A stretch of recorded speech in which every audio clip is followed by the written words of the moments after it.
മുഅ്മിനീങ്ങളുടെ ബാധ്യതയാണ്. മുഹാജിറുകളും അൻസാറുകളുമായ ആദ്യകാലക്കാരായ മുൻഗാമികളായ ഈ മഹാന്മാരെ അനുസ്മരിക്കുക എന്നത് മനസ്സിലാക്കണം. എങ്ങനെ അബൂബക്കർ സിദ്ദീഖ് തങ്ങളെ അനുസ്മരിക്കുക, ഉമർ ഇബ്നുൽ ഖത്താബ് തങ്ങളെ അനുസ്മരിക്കുക, ഉസ്മാൻ ഇബ്നു അഫ്ഫാൻ തങ്ങളെ അനുസ്മരിക്കുക, അലിയാർ തങ്ങളെ അനുസ്മരിക്കുക റളിയല്ലാഹു അൻഹും. എല്ലാ സഹാബത്തിനെ അനുസ്മരിക്കുക, ബദരീങ്ങളെ പ്രത്യേകിച്ച് അനുസ്മരിക്കുക എന്ന് പറഞ്ഞാൽ ഏറ്റവും ചുരുങ്ങിയത് ഒരാളെ അനുസ്മരിക്കുക എന്ന് പറഞ്ഞാൽ എന്താണ് അയാളെ പേരൊന്ന് പറയല.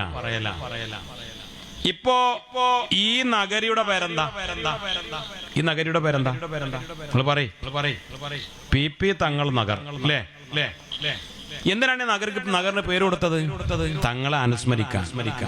എങ്ങനെ അനുസ്മരിക്കുക? ഒരാളെ അനുസ്മരിക്കുക, ഒരാളെ ഓർക്കുക എന്ന് പറഞ്ഞാൽ അത് ആ ആളെ പേര് പറയണം അല്ലേ? നല്ലത് അനുസ്മരിക്കാൻ കഴിയുള്ളൂ. അല്ലെങ്കിൽ എഴുതിയത് വായിച്ചു അപ്പോഴൊക്കെ അയാളെ ഓർക്കാൻ. ഒരാളെ അനുസ്മരിക്കാൻ തന്നെ ഏറ്റവും ആളെ പേര് പറയണം. അബൂബക്കർ സിദ്ദീഖ് തങ്ങളെ എങ്ങനെ അനുസ്മരിക്കുക? തങ്ങളെ പേര് പറയാതെ. ഉമർ ഇബ്നുൽ ഖത്താബ് തങ്ങളെ എങ്ങനെ അനുസ്മരിക്കുക? പേര് പറയാതെ. ഏറ്റവും ചുരുങ്ങിയത് ഒരാളെ അനുസ്മരിക്കുക എന്ന ആളെ പേര് പറയല. അത് വലിയ പ്രധാനപ്പെട്ട അമലാണ്. അതേ നമ്മൾ ചെയ്യുന്നുള്ളൂ. ബദരീങ്ങളുടെ പേര് പറയുക, അത് കേൾക്കുക. അത് ചിലപ്പോ പാട്ടിന്റെ രൂപത്തിൽ, ചിലപ്പോ അസ്മാവുകൾ ചൊല്ലിയിട്ട് പല രൂപത്തില്, മാലയുടെ രൂപത്തില്, അല്ലെങ്കിൽ മലയാളത്തിൽ ബദരീങ്ങളുടെ മഹത്വം പറഞ്ഞൊരു പാട്ടുപാടി മുത്തുനബി സല്ലല്ലാഹു അലൈഹി വസല്ലം തങ്ങളെ അനുസ്മരിക്കാൻ മുത്തുനബിയുടെ മദ്ഹ് പറഞ്ഞ് പേര് പറഞ്ഞ് പാട്ടുപാടി, അല്ലെങ്കിൽ പറഞ്ഞു. ഇതന്നല്ലേ? ഇന്ന് വെള്ളിയാഴ്ച ജുമാക്ക് പോയില്ല? നിങ്ങളൊക്കെ പോയപ്പോൾ ഉസ്താദ് 2 ഖുത്ബ നടത്തി. 2 ഖുത്ബയാണ്. എന്തിനാ 2 ഖുത്ബ നടത്തിയത്? അൽ ഖുത്ബത്തു തഖൂമു മഖാമ റകഅതൈനി മിനൽ ഫർള്. ഇന്നലെ ളുഹറിന്റെ സമയത്ത് 4 റക്അത്ത് നിസ്കരിച്ചു. നാളെയും എത്ര നിസ്കരിക്കും? എന്നിട്ട് പറയും മനുഷ്യന്മാരെ 4 റക്അത്ത്. പെണ്ണുങ്ങളോട് ചോദിച്ച ഓല് പറയില്ല, കാരണം ഓല് പള്ളിക്കലേക്ക് വരില്ല. നല്ല ളുഹർ നിസ്കരിക്കുമല്ലോ അല്ലേ? ഇന്നലെ ഓലൊന്നും 4 റക്അത്ത് നിസ്കരിച്ചത്. പക്ഷെ ഇന്ന് നമ്മൾ ആണുങ്ങൾ പള്ളിയിൽ പോയപ്പോ 2 റക്അത്ത് നിസ്കരിച്ചുള്ളൂ. സയ്യിദുൽ അയ്യാമാണ്, ഏറ്റവും ശ്രേഷ്ഠമായ ദിവസം, നല്ല ദിവസം. എന്തേ അപ്പൊ 2 റക്അത്ത് കാട്ടിയത്? അതിനാണ് ആദ്യം മുക്രിക്കാക്ക പറഞ്ഞു, ബേജാറാവണ്ട, 2 റക്അത്ത് നിസ്കാരം ഒന്ന് ഒഴിവാ, 2 റക്അത്ത് ഉള്ളൂ, 4 ഇല്ല. പിന്നെ 2 റക്അത്ത് നിസ്കാരത്തിന്റെ സ്ഥാനത്താണ് അൽ ഖുത്ബത്തു തഖൂമു മഖാമ റകഅതൈനി മിനൽ ഫർള്. 2 റക്അത്ത് ഫർളിന്റെ സ്ഥാനത്താണ് 2 ഖുത്ബ. ഖുത്ബ കേവലം ഒരു പ്രസംഗമല്ല. ഞാനിപ്പോൾ ഈ പ്രസംഗിക്കുമ്പോ എനിക്ക് വുളൂ വേണമെന്ന് നിർബന്ധം. ഒരു പ്രസംഗാണല്ലോ. ഞാൻ ഇപ്പൊ ഒരു പ്രസംഗം നടത്താണ്. ഈ പ്രസംഗം നടത്താൻ എനിക്ക് വുളൂ വേണമെന്ന് നിർബന്ധമുണ്ടോ? ഇല്ല. എന്റെ ഈ പ്രസംഗം നിങ്ങൾ ഈ നാട്ടുകാരായ 40 ആള് കേൾക്കണം നിർബന്ധമുണ്ടോ? ഇല്ല.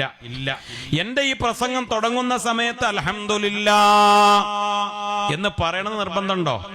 പറഞ്ഞു. പക്ഷെ പറഞ്ഞിട്ടില്ലെങ്കിലും പ്രസംഗാവും. മുത്തുനബി സല്ലല്ലാഹു അലൈഹി വസല്ലം തങ്ങൾക്ക് സ്വലാത്ത് ചൊല്ലൽ നിർബന്ധമുണ്ടോ? ഫർളുണ്ടോ? ഇല്ല.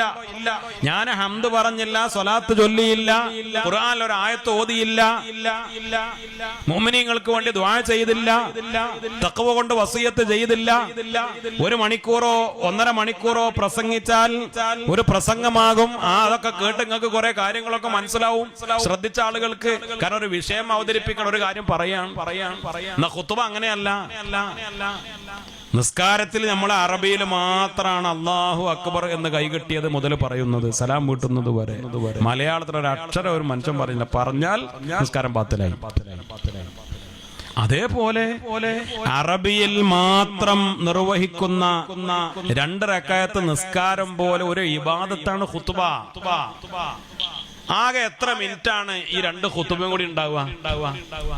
അല്ല, ഏത് പള്ളിക്ക് പോയാലും എത്ര മിനിറ്റ് ഉണ്ടാവുക? 2 ഖുത്ബയോട് 10 മിനിറ്റ് ഉണ്ടോ? നിങ്ങളെ പള്ളിക്ക് 10 മിനിറ്റ് ഉണ്ടോ? ചിലപ്പോ 10 മിനിറ്റ് ഉണ്ടാവും. ചില ഖത്തീബുമാരൊക്കെ നവാത്തിയ ഖുത്ബ മുഴുവൻ ഓതുകയാണെങ്കിൽ ഒരു 10-12 മിനിറ്റ് ഉണ്ടാവും. അരമണിക്കൂർ ഉണ്ടാവോ ഏതെങ്കിലും പള്ളിക്ക് ഖുത്ബ? നിങ്ങൾ പറയുണ്ടെങ്കിൽ ആ ഖത്തീബിന്റെ അഡ്രസ് ഒന്ന് തരി. അരമണിക്കൂർ ഏതെങ്കിലും പള്ളിക്ക് ഖുത്ബ ഉണ്ടാവോ? ഇല്ല. ഖുത്ബ കുറഞ്ഞത് കാരണം എന്താണെന്നറിയോ? 2 റക്അത്ത് ഫറളിനേക്കാൾ സമയം കൂടാൻ പാടില്ല. അത് അദബാ. 2 റക്അത്ത് ജുമുഅക്ക് എത്ര സമയം വരും? അതിനേക്കാൾ ഖുത്ബ ചുരുക്കണം എന്നാണ്. 2 റക്അത്ത് നിസ്കരിക്കാൻ, അതായത് നമ്മുടെ നിസ്കാരം അല്ലട്ടോ, ജുമുഅക്ക് പോയുള്ള നിസ്കാരം 2 റക്അത്ത് നിസ്കരിക്കാൻ ചിലപ്പോ ഒരു 10 മിനിറ്റ് അല്ലെങ്കിൽ ഒരു 8 മിനിറ്റ്. എന്താണെങ്കിലും ഈ ഖുത്ബയും നിസ്കാരവും ഒക്കെ കൂടെ ഒരു 20 മിനിറ്റ് 25 മിനിറ്റ് കൊണ്ട് പരിപാടി അവസാനിക്കും. 1 മണിക്ക് ഖുത്ബ തുടങ്ങിയാല് അല്ലേ 1:25 ആകുമ്പോഴത്തേനൊക്കെ കഴിഞ്ഞു. ഇനി ദുആയും അൽഫാത്തിഹ ഒക്കെ ഉണ്ടെങ്കിൽ 1:30 ആകുമ്പോഴത്തേനൊക്കെ കഴിഞ്ഞു എല്ലാ പരിപാടിയും. അപ്പൊ ഇത് കേവലം ഒരു വിഷയാവതരണമല്ല. ഈ ഖത്തീബിന് വുളൂ വേണം. ഖുത്ബക്ക് ചില ഫർളുകളുണ്ട്, 5 ഫർളുകളുണ്ട്, ഷർത്തുകളുണ്ട്, സുന്നത്തുകളുണ്ട്, ആദാബുകളുണ്ട്. അതിന് സമയമുണ്ട്. വെള്ളിയാഴ്ച മാത്രമേ പറ്റുള്ളൂ, ളുഹറിന്റെ സമയത്ത് മാത്രമേ പറ്റുള്ളൂ. അത് കേവലം ഒരു പ്രസംഗമല്ല. ഇനി നിങ്ങൾ ചിന്തിച്ചു നോക്ക്, എന്തിനാണ് 40 ആള് ഖുത്ബ കേൾക്കണം എന്ന് പറഞ്ഞിട്ട് ഒരു മർമ്മം. ഖുത്ബയിലെ ഒരു ഫർളാണ് ദ്വാർക്കണം എന്നത്. ല്ലേ? അല്ലാഹുമ്മ ഗഫിർ ലിൽ മുഅ്മിനീന വൽ മുഅ്മിനാത്ത് വൽ മുസ്ലിമീന വൽ മുസ്ലിമാത്ത്. ദുആ ചെയ്തു, മുഅ്മിനീങ്ങൾക്ക് വേണ്ടി ദുആ ചെയ്തു. അത് നിർബന്ധമാണ്, ഫർളാണ്. ദുആ ഒഴിവാക്കാൻ പറ്റൂല. ഖത്തീബ് ദുആ ചെയ്യണം, നമ്മൾ ആമീൻ ചൊല്ലണം.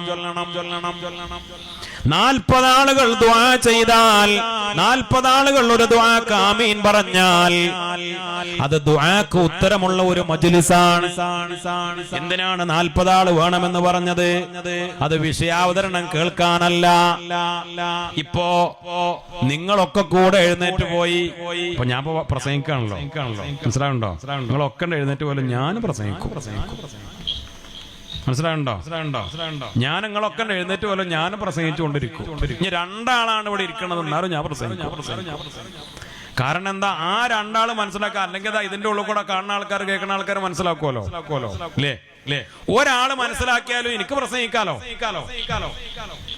പക്ഷെ വെള്ളിയാഴ്ച അങ്ങനെയല്ല. 40 ആളെ കേൾപ്പിക്കണം എന്ന് പറഞ്ഞു. എന്താ 40 ആള് കേൾക്കണം? ഇത്ര വലിയ നിർബന്ധം എന്താ?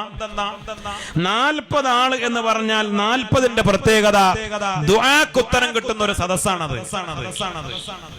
മനസ്സിലാവുന്നുണ്ടോ? ആ ദുആ എന്ന് പറഞ്ഞാൽ ദ്വാരക്കാനാണ്, ഒരു കൂട്ടപ്രാർത്ഥനക്കാണ് വെള്ളിയാഴ്ച ഒരുമിച്ച് കൂടുന്നത്. ആ കൂട്ടപ്രാർത്ഥനക്ക് മുമ്പ് ദുആ സ്വീകരിക്കാൻ ചില കാര്യങ്ങളുണ്ട്. അതിലൊന്നാണ് അൽഹംദുലില്ലാ, അല്ലാഹനെ സ്തുതിക്കണം. ഇവിടെ മജ്ലിസുൻ നൂറിന്റെ തുടക്കത്തിൽ ഒരു ദുആ, അല്ലാഹുമ്മ ലക്കൽ ഹംദു യാ റബ്ബി യാ അല്ലാഹ്, അല്ലാഹനെ സ്തുതിച്ചു, സ്വലാത്ത് ചൊല്ലി, എന്നിട്ട് അത് വരുന്നത്. മജ്ലിസുൻ നൂർ കഴിഞ്ഞിട്ടുള്ള ദുആ, അതിലും ഏത് ദുആയിലും ഉണ്ടാവും അൽഹംദുലില്ലാഹി റബ്ബിൽ ആലമീൻ. മനസ്സിലാവുണ്ടോ? രണ്ടാമത്തെ കാര്യമാണ് മുത്തനബി സല്ലല്ലാഹു അലൈഹി വസല്ലം തങ്ങൾക്ക് സ്വലാത്ത് ചൊല്ലണം. ഏത് ദുആയും സ്വീകരിക്കപ്പെടണമെങ്കിൽ ഹബീബായ റസൂലുള്ളാഹി സ്വല്ലല്ലാഹു അലൈഹി വസല്ലം തങ്ങൾക്ക് സ്വലാത്ത് ചൊല്ലണം. ഇൻഷാ അല്ലാഹ് ബക്കറ്റുമായിട്ട് വരാം. ബദരീങ്ങളെ സദസ്സാണ്. അള്ളാഹു ബദരീങ്ങളെ ബറക്കത്തുകൊണ്ട് നമ്മുടെ മുറാദുകളൊക്കെ ഹാസലാക്കി തരട്ടെ. നിങ്ങളെല്ലാരും ബക്കറ്റിലിടൂലേ? ചില ആളുകൾ എല്ലാരും ഇട്ടുകൊടുക്കും. അപ്പൊ ഞാൻ പറഞ്ഞു വന്നത് എന്താണെന്നറിയോ?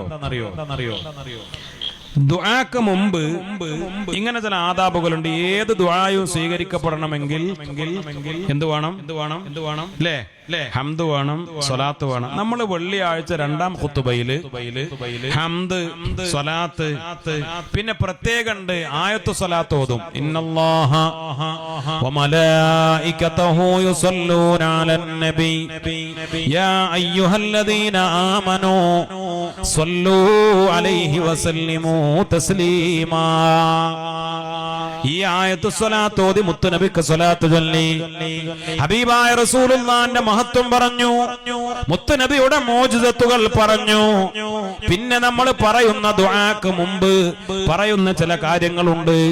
ബഹുമാനപ്പെട്ട മഹാനായ സയ്യിദുനാ 1ാം ഖലീഫ അമീറുൽ മുഅ്മിനീൻ അബൂബക്കർ സിദ്ദീഖ് റളിയല്ലാഹു അൻഹു, അല്ലാഹുമ്മ റളാൻ അമീറുൽ മുഅ്മിനീൻ അബീബക്കർ സിദ്ദീഖ്, അബൂബക്കർ അബൂബക്കർ സിദ്ദീഖ് തങ്ങളുടെ പേര് പറയുന്നു, സിദ്ദീഖ് റളിയല്ലാഹു അൻഹുവിന്റെ മഹത്വങ്ങൾ പറയുന്നു. എന്നിട്ട് നമ്മൾ തർദിയത്ത് ചൊല്ലുന്നു, അല്ലാഹുമ്മ റളാൻ അമീറുൽ മുഅ്മിനീന ഉമർ ഇബ്നുൽ ഖത്താബ്. ഉമർ റളിയല്ലാഹു അൻഹുവിന്റെ പേര് പറഞ്ഞ് തർദിയത്ത് ചൊല്ലുന്നു, അവരുടെ മഹത്വം പറയുന്നു. ഉസ്മാൻ ഇബ്നു അഫ്ഫാൻ തങ്ങളെ പറയുന്നു, അലിയാർ തങ്ങളെ പറയുന്നു റളിയല്ലാഹു അൻഹു. പിന്നെ അത് കഴിഞ്ഞ് അല്ലാഹുമ്മ റളാൻ അമ്മൈ നബിയിക ഹംസത വൽ അബ്ബാസ്. അല്ലാഹുവേ, മുത്തുനബിയുടെ പിതൃവ്യന്മാരായ മഹാനായ ഹംസത്തുൽ കറാർ റളിയല്ലാഹു അൻഹു, അബ്ബാസ് റളിയല്ലാഹു അൻഹു, മുത്തുനബിയുടെ വലങ്കരങ്ങളായിരുന്ന അല്ലാഹുവിന്റെ റസൂലിന്റെ പിതൃവ്യന്മാരും സ്വഹാബത്തിന്റെ കൂട്ടത്തിലെ വലിയ മഹാത്മാക്കളുമായിരുന്ന ഹംസത്തുൽ കറാറിനെയും അബ്ബാസ് തങ്ങളെയും അനുസ്മരിക്കുന്നു, പേര് പറയുന്നു, തർദിയത്ത് ചൊല്ലുന്നു. പിന്നെ പറയുന്നു, വാം ബഖിയത്തി അസ്ഹാബി റസൂലിക അജ്മഈൻ. അല്ലാഹുവേ, എല്ലാ സ്വഹാബത്തിനും, എല്ലാ മുഹാജിറുകൾക്കും, എല്ലാ അൻസാറുകൾക്കും, അസ്ഹാബുൽ ബദറിനും, എല്ലാ സഹാബത്തിനും റളിയല്ലാഹു അൻഹും അജ്മഈൻ എന്ന് പറഞ്ഞാൽ 313 ബദരീങ്ങളുടെ പേരും പറയാൻ അവിടെ സമയം കുറവായതുകൊണ്ടാണ്. കാരണം ഖുതുബ എന്താക്കണം, ചുരുക്കണം അല്ലേ? മനസ്സിലാക്കി. ദുആക്ക് ഉത്തരം കിട്ടാനാണ് ഈ മഹാന്മാരുടെ പേര് പറഞ്ഞ് തർദിയത്ത് ചൊല്ലി മുഅ്മിനീങ്ങൾ അല്ലാഹുമ്മ ഗഫിർ ലിൽ മുഅ്മിനീന വൽ മുഅ്മിനാത്ത് എന്ന് പറഞ്ഞു ദുആർക്കുന്നത്. എന്ന് പറഞ്ഞ സത്യത്തിൽ ചെറിയൊരു മജ്ലിസുൻ നൂറാണ് ഖുതുബ ജുമുഅ. ഇത് മനസ്സിലാക്കണം. എന്താണ് ദീനിന്റെ ആത്മീയത എന്നത് മനസ്സിലാക്കണം. മഹാന്മാരെ മനസ്സിലാക്കാതെ ദീൻ എന്താണ് എന്ന് മനസ്സിലാക്കാൻ കഴിയൂല. ദീൻ എന്നത് മഹാന്മാരുടെ വഴിയാണ്. സബീലുൽ മുഅ്മിനീൻ, ഖുർആൻ അങ്ങനെയാ പറഞ്ഞത്. ഏതാണ് മുഅ്മിനീങ്ങളുടെ വഴി? പിന്നെ ഇഹ്ദിനസ് സിറാത്തൽ മുസ്തഖീം, നേരായ വഴി. അവിടെയും പറഞ്ഞു വഴിയാണ്. ദീൻ എന്ന് പറഞ്ഞാൽ ചില തത്വശാസ്ത്രമല്ല. എന്താണ് ദീൻ എന്ന് പറഞ്ഞാൽ അത് ചില ഐഡിയോളജിയാണ്, ചില തത്വശാസ്ത്രമാണ്, ചില പ്രത്യയശാസ്ത്രമാണ്. ആ പ്രത്യയശാസ്ത്രത്തിന്റെ അടിത്തറ ഖുർആൻ. ഇതാ ഈ പുസ്തകമാണ്, ഈ പരിഭാഷയാണ്, ഇതാ കുറെ ഹദീസുകളാണ്, ഈ രേഖകളാണ്, ലൈബ്രറിയാണ്, ഏടുകളാണ്, പേജ് നമ്പറാണ്. നമ്മുടെ നാട്ടിലെ വഹാബികളും മൗദൂദികളും ഇവരൊക്കെ ദീൻ മനസ്സിലാക്കിയത് ഇങ്ങനെ കുറെ തത്വശാസ്ത്രവും കുറെ ഏടും പേജും പ്രമാണവും ലൈബ്രറിയും ബുക്ക് സ്റ്റാളുമാണ് ദീൻ എന്ന് മനസ്സിലാക്കി പോയി. അല്ല, ദീൻ മഹാന്മാരുടെ വഴി. സബീലുൽ മുഅ്മിനീൻ, അതാണ് ദീൻ. സിറാത്തുൽ മുസ്തഖീം, അതാണ് ദീൻ. ഒരു വഴി എന്ന് പറഞ്ഞാൽ എന്താ? വഴി എന്ന് പറഞ്ഞാൽ ആ വഴിയിലൂടെ കുറെ ആളുകൾ ആദ്യം പോയിട്ടുണ്ടാവും അല്ലേ? വഴി ഇവിടെയുണ്ട്, മുഅ്മിനീങ്ങളുടെ വഴി ഇവിടെയുണ്ട്. നമ്മളോടൊരു പുതിയ വഴി വെട്ടിത്തെളിക്കാനല്ല പറഞ്ഞത്, ഉള്ള വഴിയിലൂടെ മഹാന്മാരെ പിൻപറ്റി ജീവിക്കാനാ പറഞ്ഞത്. അതുകൊണ്ടാണ് ഏതാ നേരായ വഴി എന്ന് വിശദീകരിച്ചത്. സിറാത്തുൽ മുസ്തഖീം ഏതാണ്? സിറാത്തുൽ ലദീന അൻഅംത അലൈഹിം. അല്ലാഹുവേ, നിന്റെ അനുഗ്രഹം കിട്ടിയ മഹാന്മാരുടെ വഴി. അല്ലാഹുവിന്റെ അനുഗ്രഹം കിട്ടിയ മഹാന്മാരാരാ? ഉലൈക മഅല്ലദീന അൻഅമല്ലാഹ്, അല്ലാഹു അനുഗ്രഹിച്ചവർ, മിനൻ നബിയീന വസ്സുദ്ദീഖീന വശുഹദാഇ വസ്സാലിഹീൻ. അവരാണ് പടച്ച റബ്ബിന്റെ അനുഗ്രഹം ലഭിച്ചവർ. ആരാണ് അവർ? അമ്പിയാക്കളാണ്, സിദ്ദീഖീങ്ങളാണ്, ശുഹദാക്കളാണ്, സ്വാലിഹീങ്ങളാണ് എന്ന് പരിശുദ്ധമായ ഖുർആനിൽ രാജാതിരാജനായ റബ്ബ് സുബ്ഹാനഹു വ തആല നമ്മെ കൃത്യമായി ബോധ്യപ്പെടുത്തുകയാണ്. മുഅ്മിനീങ്ങളെ മനസ്സിലാക്കണം. അല്ലാഹു റബ്ബുൽ ഇസ്സത്ത് ആ മഹാന്മാരുടെ വഴി മനസ്സിലാക്കാൻ പടച്ച റബ്ബ് നമുക്ക് തൗഫീഖ് നൽകി അനുഗ്രഹിക്കട്ടെ. ബഹുമാനപ്പെട്ട മഹാനായ സയ്യിദുനാ ഉമർ ഇബ്നുൽ ഖത്താബ് റളിയല്ലാഹു അൻഹുവിനോട് ഒരിക്കൽ ഒരു യഹൂദി വന്നുകൊണ്ട് ചോദിക്കുകയാണ്.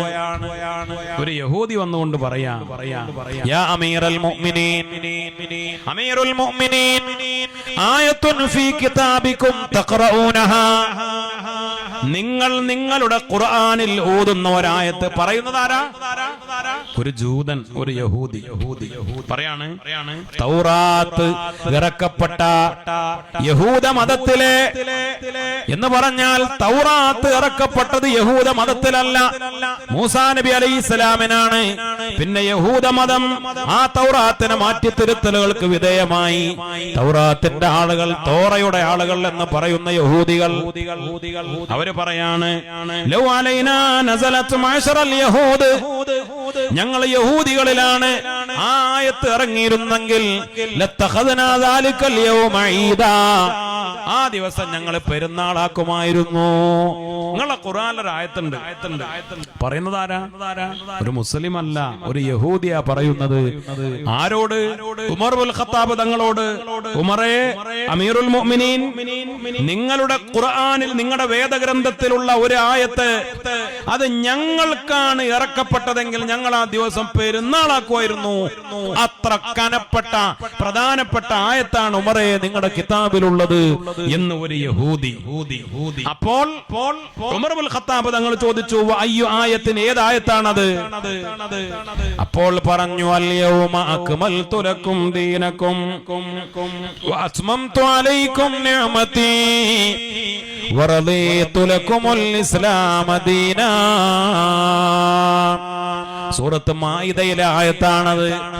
അൽ യൗമ അക്മൽതു ലക്കും ദീനക്കും, ഇന്നത്തെ ദിവസം നിങ്ങളുടെ ദീനിനെ, മതത്തെ ഞാൻ പൂർത്തിയാക്കി തന്നു. വഅത്മംതു അലൈക്കും നിഅമതി, എന്റെ നിഅമത്ത്, എന്റെ അനുഗ്രഹം നിങ്ങൾക്ക് ഇത്മാമ ചെയ്തു, സമ്പൂർണമാക്കി തന്നു. വറദീതു ലക്കുമുൽ ഇസ്ലാമ ദീനാ, ഇസ്ലാമിനെ മതമായിട്ട് ഞാൻ നിങ്ങൾക്ക് പൊരുത്തപ്പെട്ടു, തൃപ്തിപ്പെട്ട് തന്നേൽപ്പിക്കുകയും ചെയ്തു എന്ന് പടച്ച റബ്ബ് പരിശുദ്ധമായ ഖുർആനിലൂടെ പറഞ്ഞു. അപ്പൊ ഉമർ റളിയല്ലാഹു അൻഹു പറയാണ്, ഖാല ഉമർ റളിയല്ലാഹു അൻഹു പറയുന്നീ ലഅലമു അൽ യൗമല്ലദീ നസലത് ഫീഹി, ഈ ആയത്ത് ഇറങ്ങിയ ദിവസം ഏതാണെന്ന് എനിക്കറിയാം.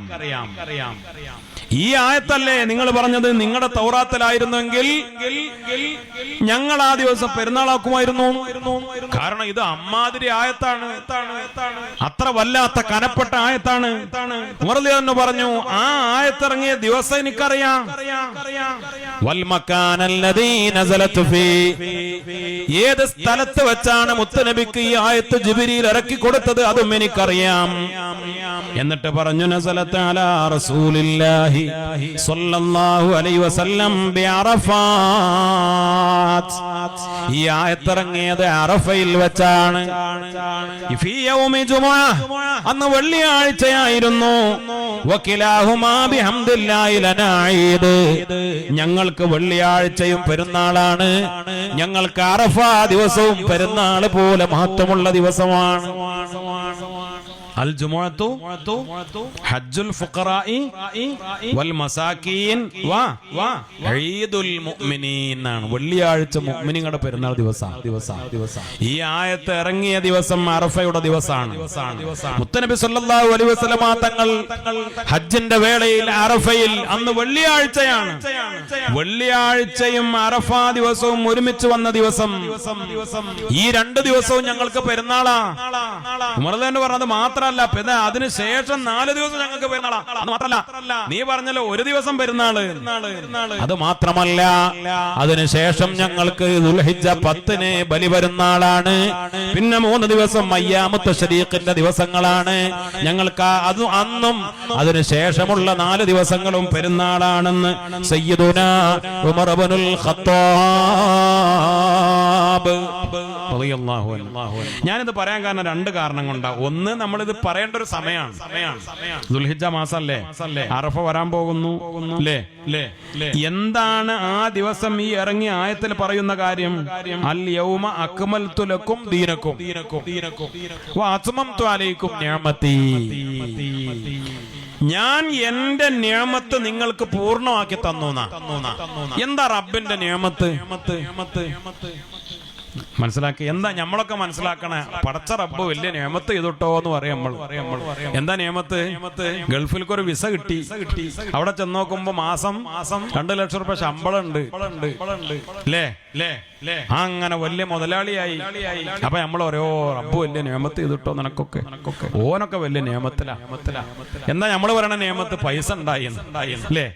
അതല്ലെങ്കിൽ എന്തെങ്കിലും വലിയ ജോലി കിട്ടി, സ്ഥാനം കിട്ടി, പദവി കിട്ടി, മക്കളുണ്ടായി, വലിയ തോട്ടങ്ങൾ ഉണ്ടായി, വാഹനം ഉണ്ടായി, ദുനിയാവുണ്ടായപ്പോ നമ്മളോ ഓനക്കൊക്കെ വലിയ നിയമത്ത് കിട്ടി. നമ്മൾ പറയണ നിയമത്തതാ. എന്നാ അള്ള പറയണ നിയമത്ത് ഏതാ?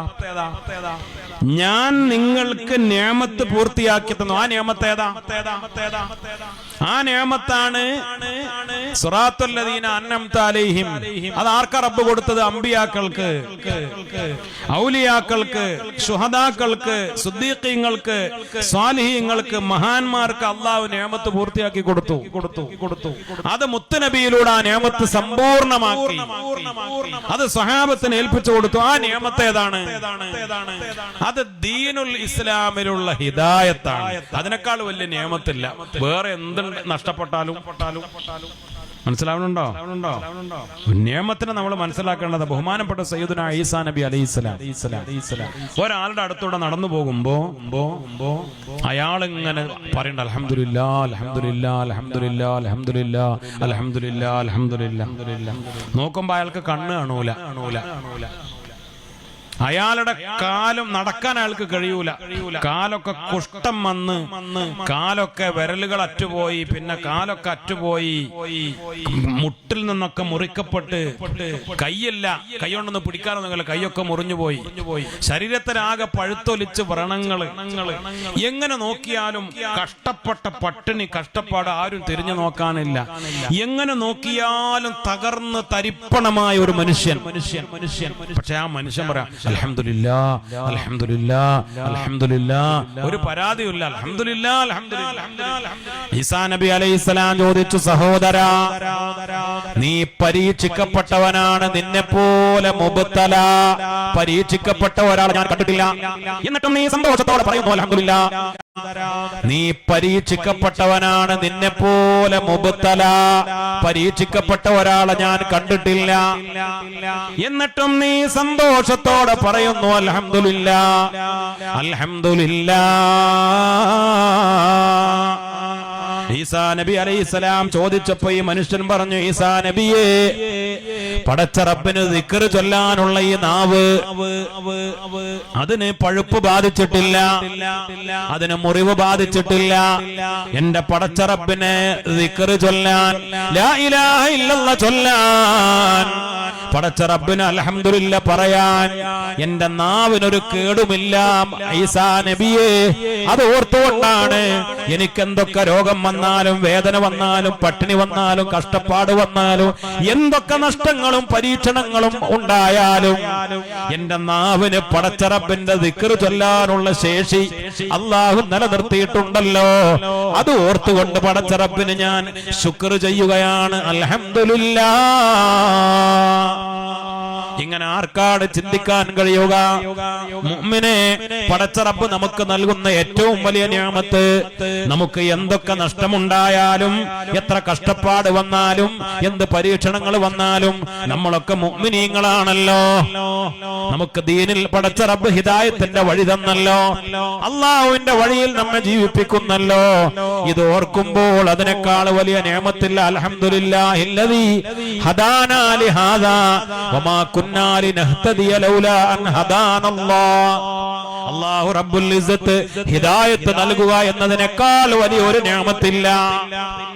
അത് തന്നെയാണ് ഏറ്റവും വലിയ നിഅമത്ത്. ആ നിഅമത്തിന്റെ പൂർത്തീകരണമാണ് ദീനിന്റെ ഹിദായത്ത്. ആ ദീനിനെ വറദീതു ലകുമുൽ ഇസ്ലാമ ദീനാ. ആദം നബി അലൈഹിസ്സലാം മുതൽ 1,24,000 എല്ലാ നബിമാരും വന്നത് ദീൻ പറയാനാണ്.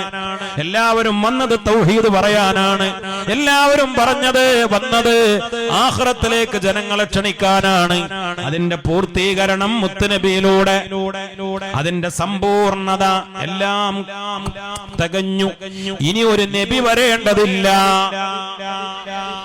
എല്ലാം തകച്ച് പടച്ച റബ്ബ് മുത്തുനബിയിലൂടെ ആ അറഫയിൽ ഒരുമിച്ച് കൂടിയ സ്വഹാബത്തിലേക്ക് ഏൽപ്പിച്ചു കൊടുക്കുകയാ. ആ അറഫയിൽ വെച്ചാണ് മുത്തുനബി പറഞ്ഞു ഫൽയുബല്ലിഗു ഷാഹിദുൽ ഗായിബ്, ഇവിടെ ഉള്ളവർ ഇല്ലാത്തവരിലേക്ക് എത്തിച്ചു കൊടുത്തോളൂ. അങ്ങനെയാണ് ഈ നിഅമത്ത് ലോകം പരന്നത്, അങ്ങനെയാണ് ദീൻ ലോകം പരന്നത്. സ്വഹാബത്ത് കേരളക്കരയിലേക്ക് വന്നത് 100-ലേറെ സ്വഹാബിമാര് നമ്മുടെ മണ്ണിൽ, ഈ മലയാള മണ്ണിൽ അവർ കടന്നു വന്നിട്ടുണ്ട്. എന്തിനു വേണ്ടി? എന്തിനാണ് അവര് പായക്കപ്പൽ കയറിയത്? എന്തിനാണ് അവര് മക്ക ഉപേക്ഷിച്ചത്, മദീന ഉപേക്ഷിച്ചത്? എന്തിനാണ് അവരുടെ നാടും വീടും വിട്ടവർ വന്നത്? അവർ യമനിൽ നിന്ന്, അവർ ഇന്തോനേഷ്യയിൽ നിന്ന്, അവർ ബുഹാറയിൽ നിന്ന് മഹാന്മാരായ തങ്ങന്മാരെന്തിനാണ് വന്നത്? അവരെന്തിനാണ് വന്നത്?